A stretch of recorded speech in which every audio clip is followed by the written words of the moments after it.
Hello everyone, कैसे हैं आप लोग। होपफुली अच्छे होंगे और मैं आपको बता दूं मैं भी अच्छा हूं। चलिए शुरू करते हैं।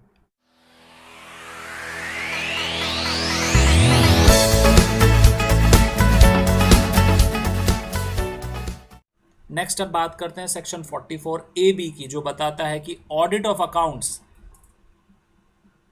कहाँ पर ज़रूरी हो जाएगा। यानी चार्टर्ड अकाउंटेंट से जो है ऑडिट करानी पड़ेगी एसएससी को अपने बुक्स ऑफ अकाउंट्स की, किन केसेस में, वो डिफाइन करता है बेटा सेक्शन 44 AB। देखिए, लॉ ने बताया सिंपल फर्स्ट केस, जहां पे एसएससी की टोटल सेल्स, टर्नओवर या ग्रॉस रिसीट्स किसी बिजनेस का वो एक्सीड कर जाता है किससे, 100 lakh in any previous year. 100 lakh से ज्यादा एक्सीड कर जाता है किसी भी प्रीवियस ईयर में, तो उस प्रीवियस ईयर के बुक्स ऑफ अकाउंट्स का क्या होगा बेटा, ऑडिट होगा। Next, if the gross receipts in profession exceeds ₹50 lakh in any previous year, जहां पे ग्रॉस रिसीट है किसी प्रोफेशन का एक्सीड कर जाता है 50 लाख से, तब भी 44 AB अप्लाई हो जाएगा।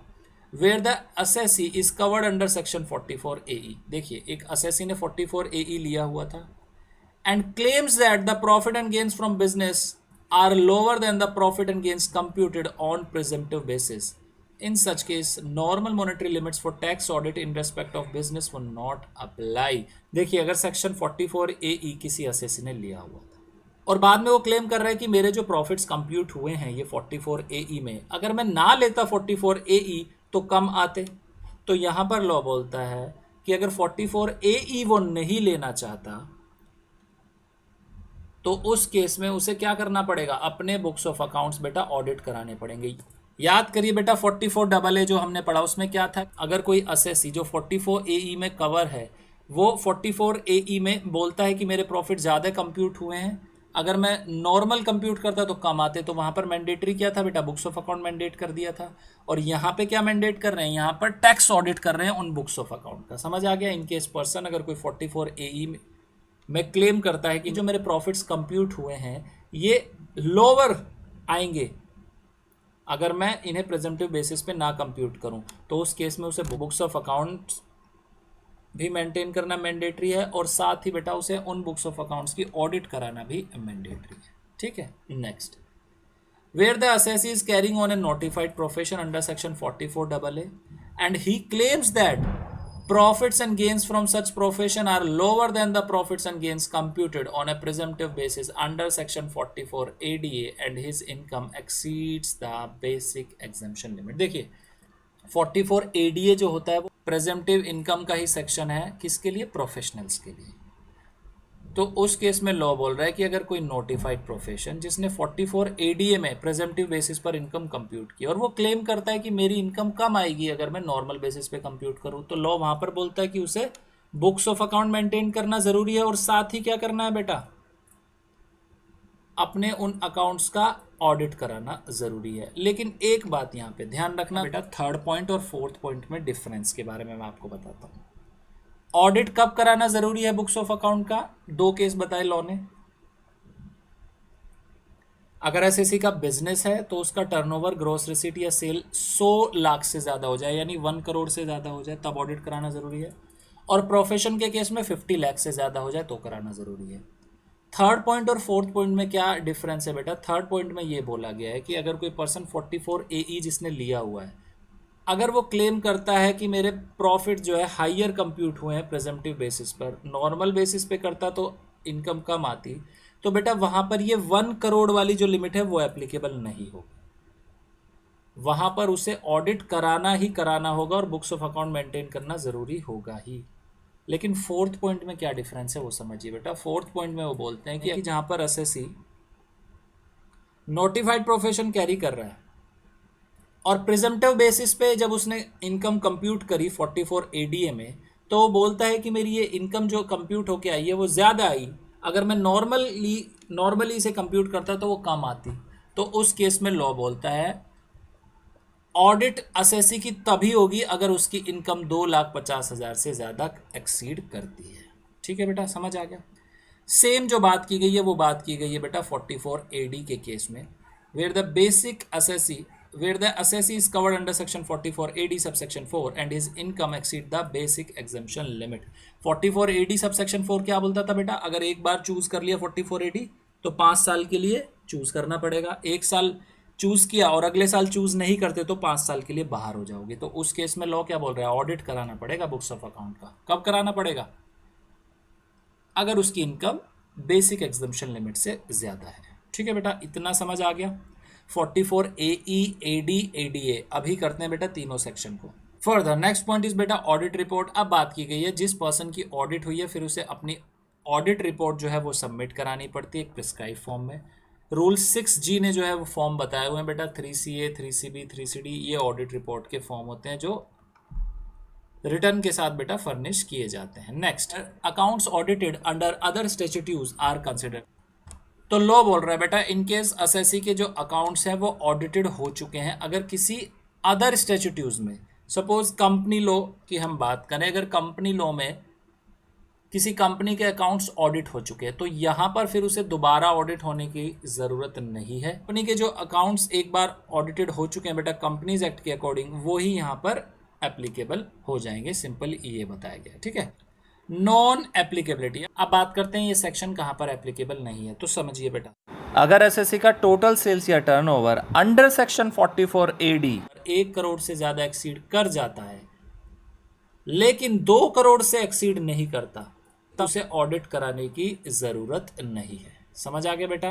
चलिए, स्पेसिफाइड डेट क्या बोलते हैं, द एक्सप्रेशन स्पेसिफाइड डेट, यानी जो टैक्स ऑडिट हुई है वो फाइल करनी होती है बेटा रिटर्न ऑफ इनकम के साथ एक स्पेसिफाइड डेट तक। तो स्पेसिफाइड डेट सिंपल लॉ बताता है यहाँ पे। स्पेसिफाइड डेट क्या है, जो रिटर्न ऑफ इनकम है असेसी की उस रेलिवेंट प्रीवियस ईयर के असेसमेंट ईयर की, वो ही स्पेसिफाइड डेट है। ठीक है, next, penal provision. In case assessee क्या करता है 44AB के प्रोविजन नहीं कंप्लाई करता तो उस केस में उसे पेनल्टी लग जाती है अंडर सेक्शन 271B।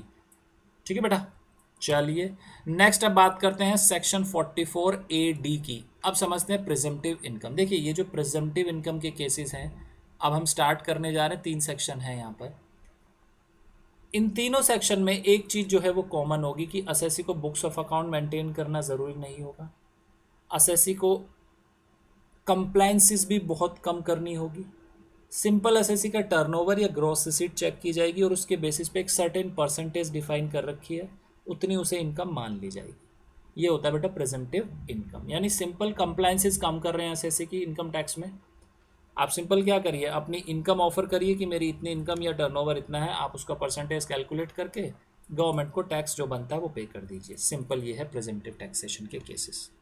ठीक है बेटा, इसमें तो दिमाग लगाने की बहुत कम ज़रूरत है, कुछ भी नहीं करना आपको। अगर ये केस आ जाता है आपके एग्जाम में तो फिर तो मार्क्स बहुत इजी हो गए गेन करना। चलिए बात करते हैं फर्स्ट पॉइंट, एलिजिबल बिजनेस। कौन सा वो बिजनेस है जो एलिजिबल है 44AD के लिए। उन्होंने बताया कि जो प्रेजेंटिव टैक्सेशन स्कीम है अंडर सेक्शन 44AD, इसमें वो सारे बिजनेस आ सकते हैं जिनका टर्नओवर या ग्रॉस रिसीट कहाँ तक हो बेटा, 200 लाख तक, यानी 2 करोड़ तक। साथ ही वो बोलते हैं कि अगर किसी असेसी ने 44AE ले रखा है तो बेटा वो 44AD नहीं ले सकता। ठीक है, एलिजिबल असेसी। अब असेसी को देखते हैं कौन से एलिजिबल हैं। रेजिडेंट इंडिविजुअल, ध्यान देना बेटा, resident individual, HUF and partnership firm. Resident individual, HUF and partnership firm, ये 3 असेसी हैं जो 44AD क्लेम कर सकते हैं।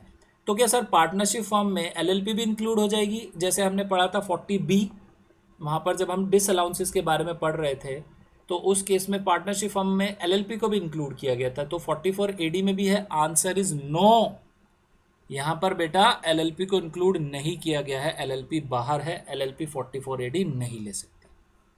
ठीक है, resident individual, HUF and partnership firm जो क्या क्लेम ना करते हो, सेक्शन 10AA की डिडक्शन क्लेम ना करते हो और चैप्टर 6A की कोई डिडक्शन ना क्लेम करते हो, तभी उन्हें 44AD मिलेगी।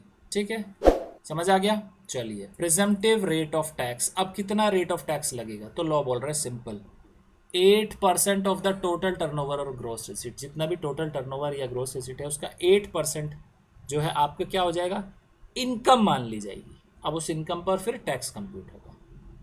ठीक है बेटा, कितना ईजी है सेक्शन। एक बात और यहाँ पे उन्होंने बोली कि अगर असेसी अकाउंट पे ही चेक, अकाउंट पे बैंक ड्राफ्ट या इलेक्ट्रॉनिक क्लियरिंग सिस्टम को यूज करता है पेमेंट को रिसीव करने के लिए। यानी असेसी को जो रिसीट मिल रही है वो कैसे मिल रही है, अकाउंट पे चेक, बैंक ड्राफ्ट और बाय अ बैंक अकाउंट और use of electronic clearing system. तो उस केस में ये जो 8% का रेट है वो क्या हो जाएगा बेटा, 6% हो जाएगा। ठीक है, लेकिन ध्यान देना यहाँ पर जो अमाउंट रिसीव हो रही है वो रिसीव कब तक हो जानी चाहिए, ऑन और before the due date of filing of return of income under section 139(1) in respect of that previous year. देखिए क्या बोलते हैं, समझिए। वो बोल रहे हैं कि अगर एक एसएससी ने 44 एडी लिया हुआ है, ठीक है, 44 एडी लिया हुआ है एसएससी ने, कैश रिसीट उसे हो रही है, ठीक है बेटा, तो ये कैश रिसीट जो है ये कैसे टैक्सेबल होंगी, ये हो जाएगी 8%। यानी 8% हम क्या मान लेंगे, इनकम मान लेंगे इसे। ध्यान देना बेटा, 8% टैक्स रेट नहीं है, ये इनकम मान ली गई है उसकी। दूसरा, उसे क्या मिल रही है बेटा, अदर देन कैश, जिसमें अकाउंट पे ही cheque, ECS facility, RTGS, NEFT ये सब इंक्लूड है। तो हम यहाँ अदर देन कैश लिख रहे हैं। तो लो बोल रहा है इस पे जो प्रेजेंटिव इनकम मानी जाएगी वो कितनी, 6% मानी जाएगी। ये जो इनकम रिसीव हो रही है कब तक रिसीव हो जानी चाहिए बेटा, ऑन और before due date of filing of return of income, on और before due date of filing of return of income, उससे पहले ये रिसीव हो जानी चाहिए। देखिए अगर हम बात करें एक इंडिविजुअल की, रेजिडेंट इंडिविजुअल हैं जिन्होंने 44 एडी लिया हुआ है, ठीक है बेटा, और प्रीवियस ईयर है 2020-21, ठीक है बेटा, तो उस केस में उनकी जो रिटर्न ऑफ इनकम की डेट होगी वो क्या होती है बेटा, वो होती है 31 जुलाई 2021। तो लो बात कर रहा है 6% जो है उनकी प्रेजेंटिव इनकम मान ली जाएगी अगर वो अपनी रिसीट जो है कब तक रिसीव कर ले, 31 जुलाई 2021 तक रिसीव कर ले। तो उस केस में जितनी भी उनकी रिसीट्स है उस पर 6% प्रेजेंटिव इनकम हम मान लेंगे, ये बात की गई है।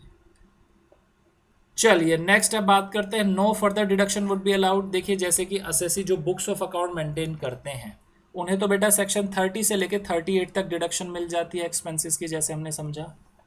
लेकिन असेसी अगर प्रेजेंटिव इनकम के केस में फॉल करता है तो उस केस में लॉ बोल रहा है क्योंकि वो बुक्स ऑफ अकाउंट नहीं मेंटेन कर रहे हैं इसलिए उन्हें कोई भी डिडक्शन अलाउ नहीं होगी। सिंपल उनका टर्नओवर या ग्रॉस रिसीट चेक करेंगे, उस पर सर्टेन परसेंटेज जो है प्रेजेंटिव इनकम मान ली जाएगी और उस पर इनकम टैक्स कैलकुलेट कर दिया जाएगा। बहुत ईजी प्रोविजन बने हुए हैं।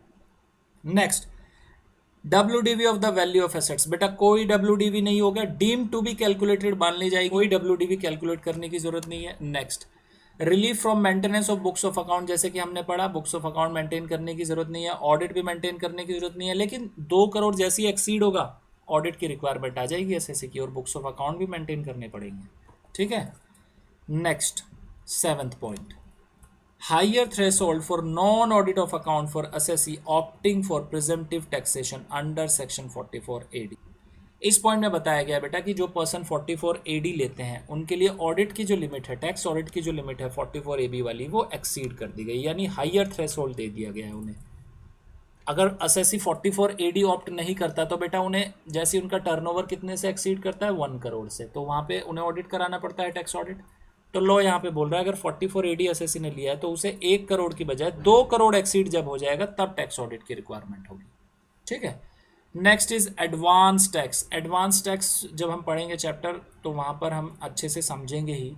साथ में यहाँ मैं बता दूँ एडवांस टैक्स में यूजुअली बेटा 4 पेमेंट जाती है साल में। एडवांस टैक्स की जो इंस्टॉलमेंट जाती है यूजुअली 4 जाती है। तो लॉ यहाँ पर बोल रहे हैं यहाँ पर 4 देने की जरूरत नहीं है एसएससी को, सिंपल एक ही एडवांस टैक्स की पेमेंट कर दे by the 15th March of the financial year. यानी अगर 2020-21 उसका प्रीवियस ईयर है तो 15th मार्च 2021 तक वो अपनी एडवांस टैक्स की पेमेंट करते हैं, सिंपल इतनी बात है, ठीक है। Person not eligible for presumptive taxation scheme, तो इस केस में वो बताते हैं कि कौन कौन से ऐसे पर्सन है जो प्रिजम्पटिव टैक्सेशन स्कीम नहीं ले सकते। पहली बात, वो सारे नोटिफाइड प्रोफेशनल जो सेक्शन 44AA1 में कवर होते हैं, जैसे कि हमने बात की थी legal, medical, engineering, architectural professional etcetera, वो कवर नहीं होंगे। वो पर्सन जो इनकम अर्न करते हैं किस नेचर में, कमीशन या ब्रोकरेज के केस में, उन्हें भी 44AD नहीं मिलेगा। वो पर्सन जो कोई एजेंसी बिजनेस चला रहे हैं तो उन्हें भी ये 44AD का सेक्शन नहीं मिलेगा। ठीक है बेटा। Next, where an eligible assessee declares profit for any previous year in accordance with the provision of this section and he declares profit for any of the 5 consecutive assessment year relevant to the previous year succeeding such previous year not in accordance with the provision of subsection 1। देखिए इस case में वो बात करते हैं जो मैं आपको ऑलरेडी समझा चुका हूँ 44AD सबसेक्शन 4 की। एक बार अगर एसएससी ने 44AD ले लिया तो बेटा वो 5 साल के लिए उसे लेना मैंडेटरी हो जाता है, अगले 5 साल के लिए। जिस प्रीवियस ईयर में लिया उससे नेक्स्ट प्रीवियस 5 ईयर्स के लिए उसके लिए मैंडेटरी है लेना। लेकिन अगर एक बार एसएससी ने लेने के बाद ऑप्ट आउट कर दिया तो नेक्स्ट 5 प्रीवियस ईयर के लिए वो उस स्कीम से आउट हो जाएगा, ये बात वो बोलते हैं। ठीक है बेटा।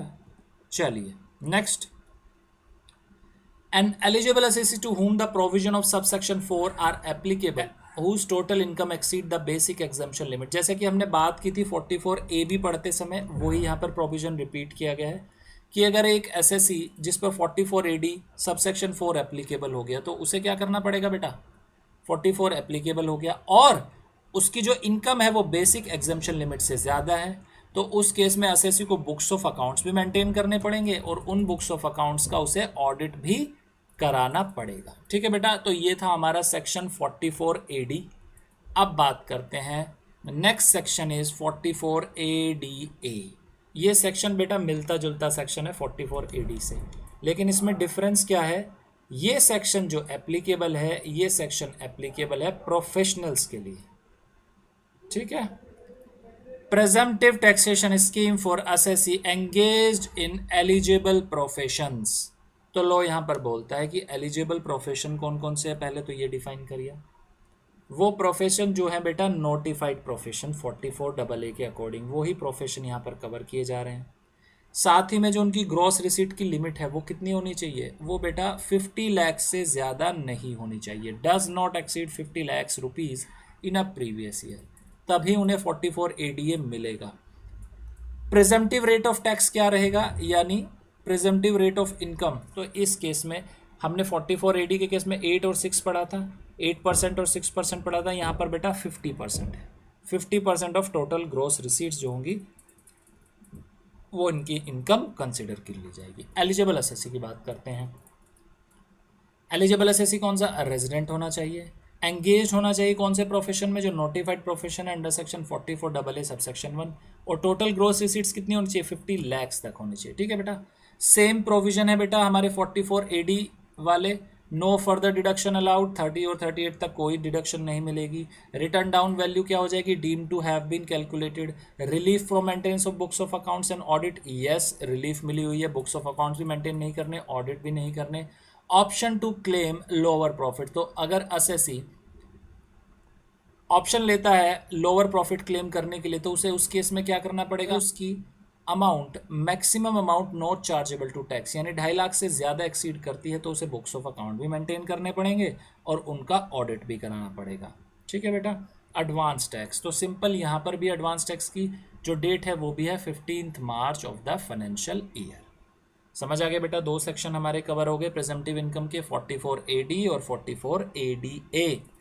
अब बात करते हैं नेक्स्ट सेक्शन की 44AE की। समझते हैं ये सेक्शन कौन से ऐसे बिजनेसमैन हैं या एलिजिबल एसएससी हैं जो इसे ऑप्ट कर सकते हैं।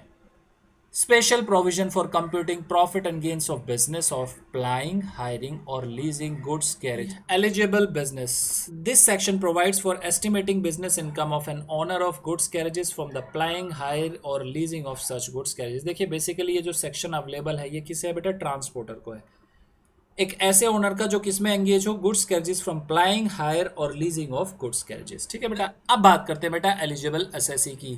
Scheme applies to a person owing not more than 10 goods vehicle at any time during the previous year. देखिए ये स्कीम एप्लीकेबल नहीं होगी एक ऐसे पर्सन पर जिसके पास क्या है, 10 से ज़्यादा गुड्स व्हीकल है एट एनी टाइम, किसी भी time during the previous year. अगर 10 से ज़्यादा व्हीकल हो जाते हैं एसएससी के पास किसी भी समय प्रीवियस ईयर में तो बेटा 44AE वो नहीं ले सकता। ठीक है। Third point, presumptive income, the estimated income from each goods vehicle being a heavy goods vehicle or other than heavy goods vehicle would be. देखिए इस पॉइंट में बताया जा रहा है कि जो इनकम मानी जाएगी व्हीकल से वो कितनी मानी जाएगी। व्हीकल को बेटा दो कैटेगरी में उन्होंने डिवाइड किया है, first is heavy goods vehicle और दूसरे जो होंगे वो होंगे other than heavy goods vehicle.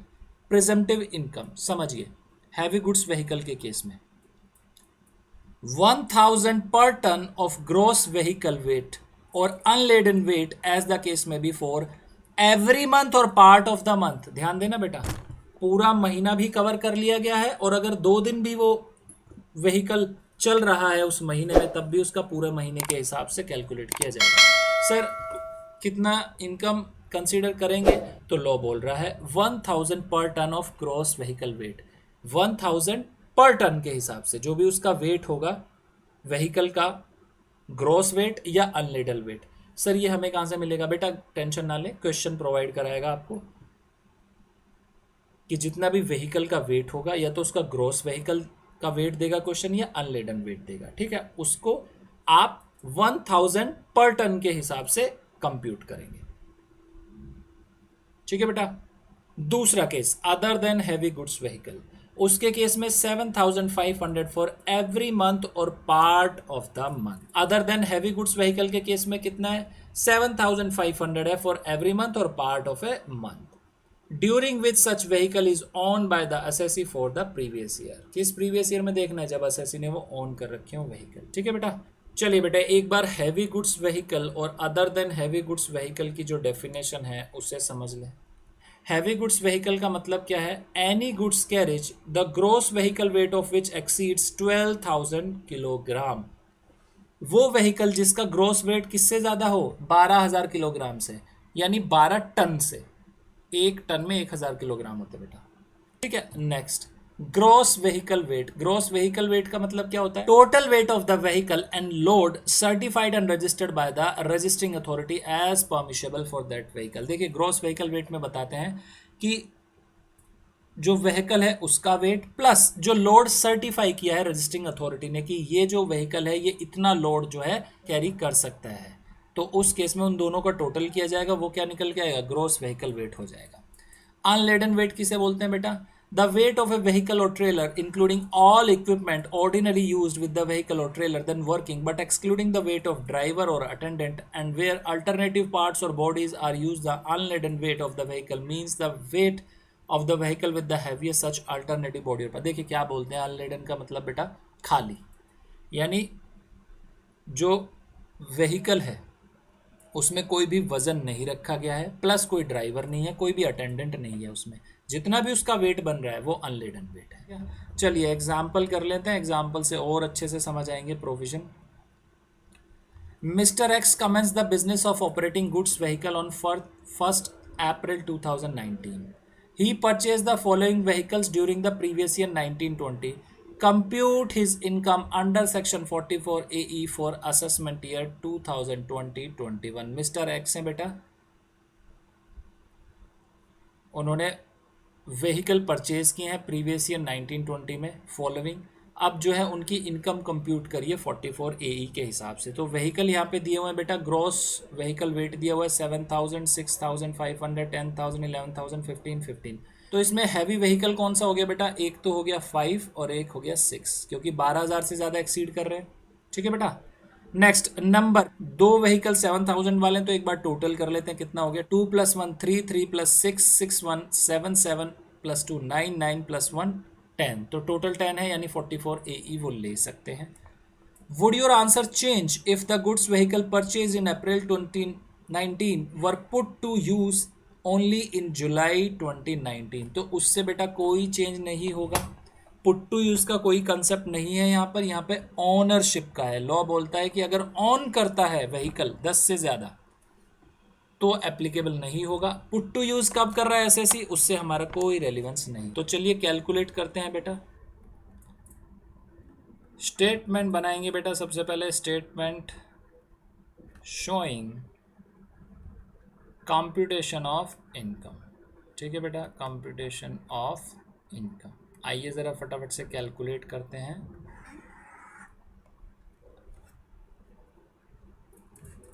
Assessment year कौन सा है क्वेश्चन में? असेसमेंट ईयर दिया हुआ है 2020-21।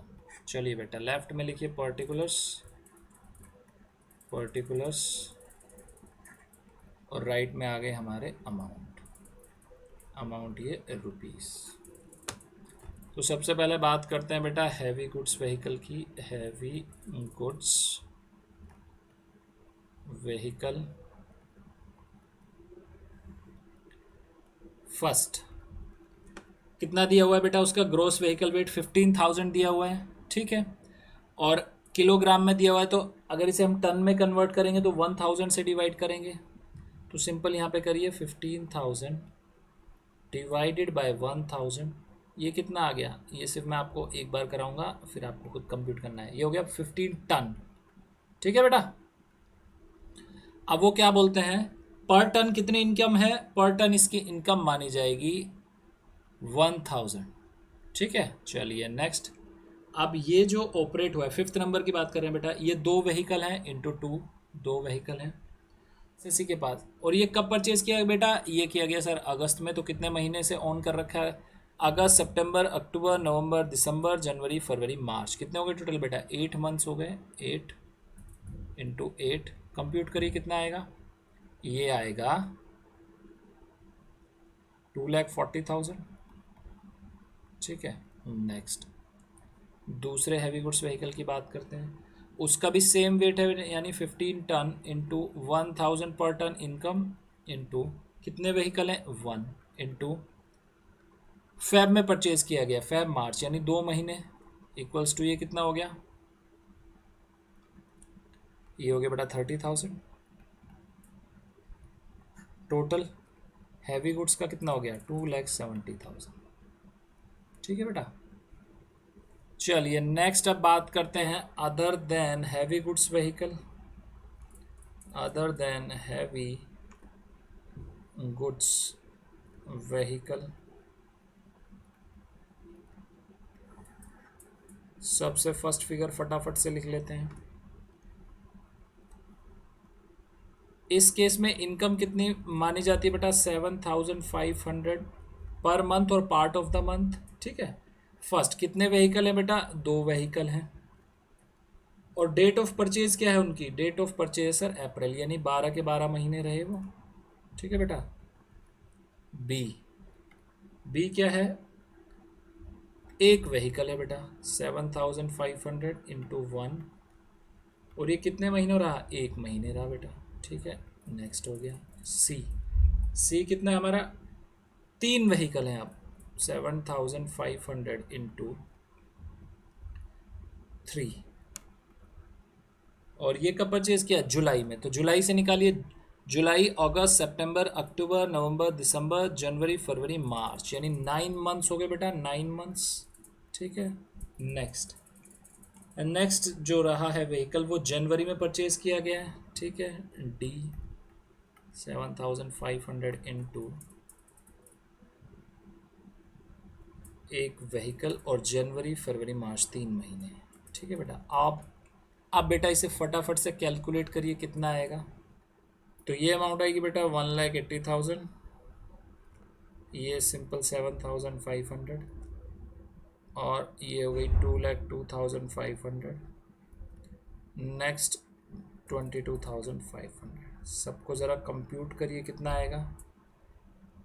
टोटल आया बेटा, ये आया 4,12,500, ठीक है। अब दोनों को कंप्यूट करो तो क्या वैल्यू निकल के आएगी? ये आएगी बेटा 6,82,500। ये इनकम हो गई है एसएससी की, ठीक है। प्रेजेंटिव इनकम में हमने ये इनकम कंप्यूट कर ली।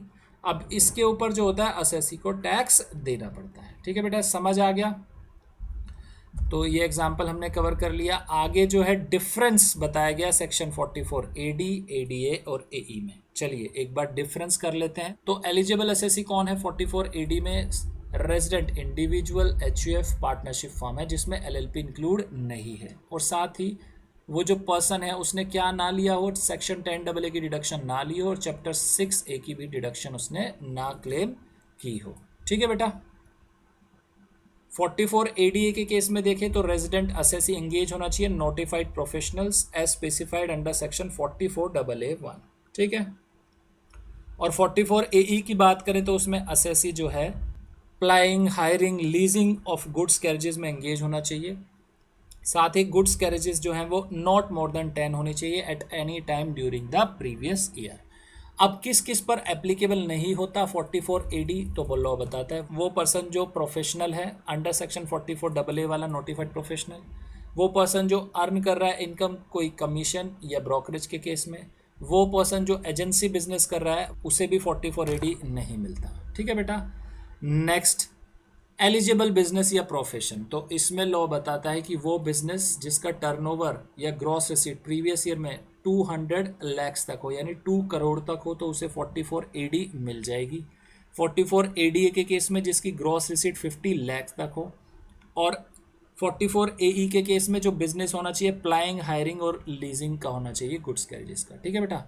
प्रेजेंटिव इनकम की बात करते हैं कि कितनी इनकम जो है वो मान ली जाएगी। तो फर्स्ट सेक्शन 44 एडी, तो उसके इसमें 8% मान ली जाएगी। 8% किसका? टोटल टर्नओवर, सेल्स या ग्रॉस रिसीट का।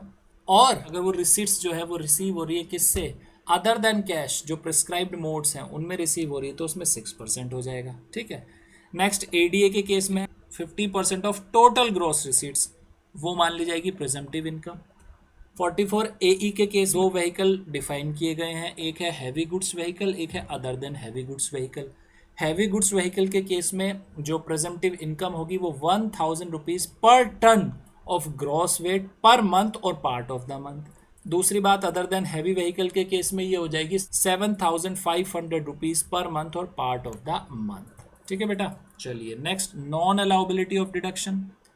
तीनों के केस में डिडक्शन अंडर सेक्शन 30 to 38 वो नहीं मिलती, ठीक है। 44 एडी के केस में even in case of firm salary and interest paid to partner is not deductible. अगर फर्म ने 44 एडी ले रखा है तो उस केस में जो फर्म सैलरी या इंटरेस्ट पे कर रही है अपने पार्टनर को वो भी डिडक्टेबल नहीं होगा। 44 एडीए के केस में जो फर्म अगर ऑप्ट कर रही है तो उस केस में सैलरी और इंटरेस्ट जो पार्टनर को वो पे कर रही है वो भी डिडक्टेबल नहीं होगा। और 44 एई के केस में अगर फर्म सैलरी या इंटरेस्ट पे कर रही है अपने पार्टनर को तो उस केस में ये डिडक्टेबल हो जाएगा, लेकिन subject to the limit of section 40B, ठीक है बेटा, समझ आ गया। WDV तीनों के केस में deem to have been calculated ये माना जाएगा। Requirement of maintenance of books of accounts under section 44AA and audit under section 44AB। तो देखिए, अगर 44 एडी असेसी ने ले रखा है एक प्रीवियस ईयर के लिए, नेक्स्ट प्रीवियस ईयर में वो उसे अवेल नहीं करता, तो उस केस में असेसी अगले 5 असेसमेंट ईयर्स के लिए 44 एडी से बाहर हो जाएगा और उसे बुक्स ऑफ अकाउंट्स और ऑडिट ऑफ अकाउंट्स करानी मैंडेटरी हो जाएगी अगर उसकी इनकम बेसिक एग्जम्पशन जो लिमिट है यानी 2.5 लाख है उससे एक्सीड करती है तो। नेक्स्ट, 44 ADA, इस केस में असेसी क्लेम करता है कि जो प्रॉफिट कंप्यूट हुए हैं प्रेजेंटिव बेसिस पे या प्रेजेंटिव रेट पे वो ज़्यादा कंप्यूट हुए हैं अगर मैं नॉर्मली इन्हें कंप्यूट करता हूँ। उस केस में असेसी को जो है बुक्स ऑफ अकाउंट्स मेंटेन करने पड़ेंगे और ऑडिट ऑफ अकाउंट्स भी कराना पड़ेगा अगर उसकी इनकम 2,50,000 से ज़्यादा एक्सीड करती है उस ईयर की, ठीक है बेटा। नेक्स्ट, 44 AE के केस में अगर असेसी क्लेम करता है कि जो उसके प्रॉफिट कंप्यूट हुए हैं प्रेजेंटिव बेसिस पर अगर वो उन्हें नॉर्मली कंप्यूट करता तो बेटा कम आते, तो उस केस में असेसी को बुक्स ऑफ अकाउंट भी मेंटेन करने पड़ेंगे और ऑडिट भी कराना पड़ेगा इररेस्पेक्टिव ऑफ एनी लिमिट। ध्यान रखना बेटा 44 AE में कोई लिमिट एप्लीकेबल नहीं होती फिर, ठीक है बेटा। नेक्स्ट इज नोट दिया हुआ है, नोट में डिफाइन किया गया कि अगर कोई पर्सन प्रेजेंटिव टैक्स के प्रोविजन नहीं लेता तो उसे ऑडिट करानी पड़ती है बुक्स ऑफ अकाउंट्स। कब करानी पड़ती है? अगर उसकी टोटल सेल्स या टर्नओवर 1 करोड़ से ज़्यादा एक्सीड हो जाती है बिजनेस की, या उसके प्रोफेशन में जो उसकी ग्रॉस रिसीट है 50 लाख से ज़्यादा एक्सीड हो जाए तभी उसे ऑडिट करानी पड़ती है, अदरवाइज ऑडिट की कोई रिक्वायरमेंट नहीं है, ठीक है। चलिए next, computation of business income in case where income is partly agriculture and partly business in nature. देखिए हम इसे कवर कर चुके हैं जब हमने पढ़ा था एग्रीकल्चर इनकम, तो इन केस स्टूडेंट की क्लास नहीं हो रखी वो हमारी एग्रीकल्चर इनकम की क्लास देख सकता है, डिस्क्रिप्शन लिंक में दिया हुआ है बेटा, वहाँ पर हमने इसे डिटेल में समझा हुआ है। रूल 7, 7A, 7B और रूल 8 वहाँ पर हमने कवर किए हुए हैं, ठीक है बेटा। तो यहाँ पर हमारा ये PGBP चैप्टर ख़त्म होता है बेटा। अब आप इस चैप्टर के जितने भी क्वेश्चंस हैं आप उन्हें अच्छे से करिए डिटेल में करिए, बहुत ही इंपॉर्टेंट चैप्टर। तो बेटा ये थी हमारी आज की क्लास। अब आप करिए इसका रिवीजन। इन केस अगर आपको आती है कोई प्रॉब्लम तो आप हमें कमेंट सेक्शन में लिख सकते हैं या आप हमें व्हाट्सएप कर सकते हैं। हमारा व्हाट्सएप नंबर है 8287377353। तो मिलते हैं बेटा नेक्स्ट क्लास में।